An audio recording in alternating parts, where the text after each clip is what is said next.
नमस्कार साथियों। आज एक बहुत ही महत्वपूर्ण टॉपिक को लेकर फिर से मैं आप लोगों के सामने उपस्थित हूँ।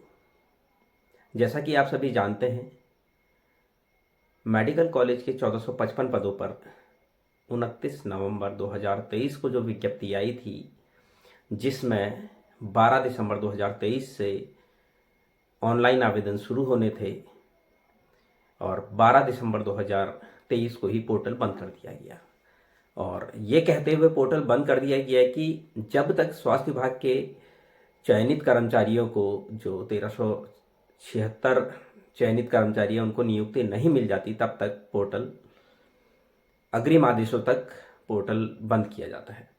मैंने उस समय भी कहा था कि पोर्टल बंद करने की ज़रूरत यहाँ पर नहीं है। जिन लोगों का सिलेक्शन हुआ है उनको चिकित्सा चयन बोर्ड चाहे तो डॉक्यूमेंट वेरिफिकेशन में, अगर वो आवेदन करते भी हैं तो उससे कोई फ़र्क नहीं पड़ता, लेकिन उनको डॉक्यूमेंट वेरिफिकेशन में ना बुलाया जाए। ये एक तरीका है उनको रोकने का, और ये बहुत अच्छा तरीका था। और जिस तरीके से प्रोसेस चल रहा था उस टाइम पर,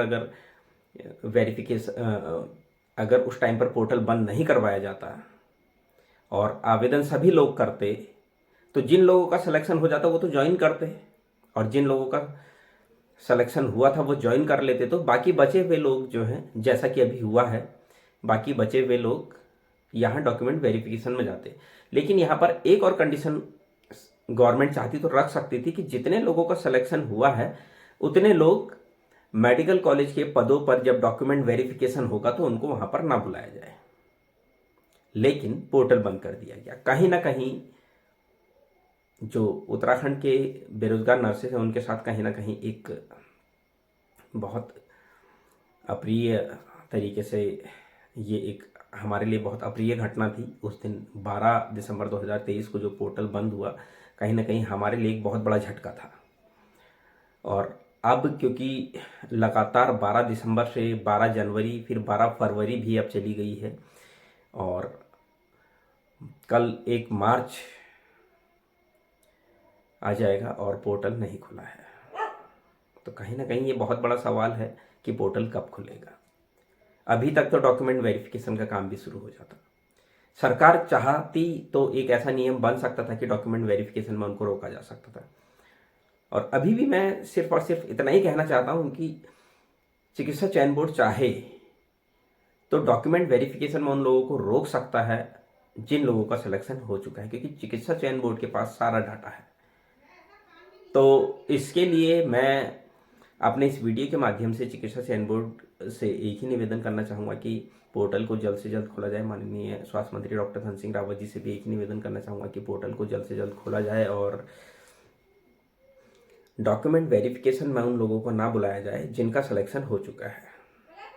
ये किया जा सकता है और ये बहुत आसानी से ये चीज़ें हो सकती है, लेकिन इसके लिए ये कहना कि जब तक उन लोगों का सबका चयन नहीं हो जाता, ऐसे में तो मुझे नहीं लगता कि कम से कम, ऐसे में तो अच्छा खासा समय लग जाएगा। हो सकता है 1 साल का समय लग जाए। क्या 1 साल तक पोर्टल नहीं खुलेगा?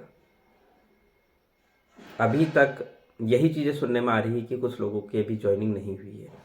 तो ज्वाइनिंग तो अगर लंबे समय तक भी नहीं होगी तो इसमें तो फिर बाकी लोगों को बहुत नुकसान हो रहा है। मैं माननीय स्वास्थ्य मंत्री डॉक्टर धन सिंह रावत जी से एक निवेदन करना चाहता हूँ उत्तराखंड के समस्त बेरोजगार नर्सेज की ओर से कि सर, आप जल्द से जल्द इस पोर्टल को खुलवाने के लिए चिकित्सा चयन बोर्ड को आदेश करें, और चिकित्सा चयन बोर्ड को एक आदेश और करें कि डॉक्यूमेंट वेरिफिकेशन में सिर्फ उन्हीं लोगों को बुलाया जाए जिन लोगों का सिलेक्शन नहीं हुआ है। जिन लोगों का सिलेक्शन हुआ है उनको डॉक्यूमेंट वेरिफिकेशन में अलाउ ना किया जाए। ये एक बहुत अच्छा तरीका है डबल सिलेक्शन रोकने का। और इसमें क्या है कि बहुत पारदर्शिता से ये मेडिकल कॉलेज के पद भरे जा सकते हैं। मैं शुरू से इस बात को कह रहा हूँ कि डॉक्यूमेंट वेरिफिकेशन में उन लोगों को ना बुलाया जाए जिनका सिलेक्शन हो चुका है।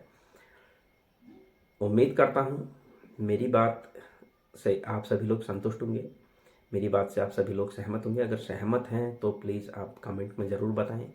बाकी कोई भी मुझे ऐसा तरीका नहीं लग रहा है कि आप उन लोगों को रोक सकते हैं, एक यही माध्यम। और वैसे भी रोकने की ज़रूरत मुझे नहीं लगता कि पड़ रही है कहीं, क्योंकि लगभग जितने लोगों का सिलेक्शन हुआ उन्होंने ज्वाइन कर लिया। जिन्होंने नहीं ज्वाइन किया है उनको आप जल्द से जल्द ज्वाइन कराना था। अभी तक तो अब तो बहुत लंबा टाइम हो गया है, अब मार्च भी शुरू हो गया है और अभी तक अगर ज्वाइन नहीं कराया है तो फिर इस तरीके से तो अप्रैल भी निकल जाएगा, मई जून जुलाई अगस्त से समय तो निकलता जाएगा, तो कब ज्वाइन करेंगे। तो कहीं ना कहीं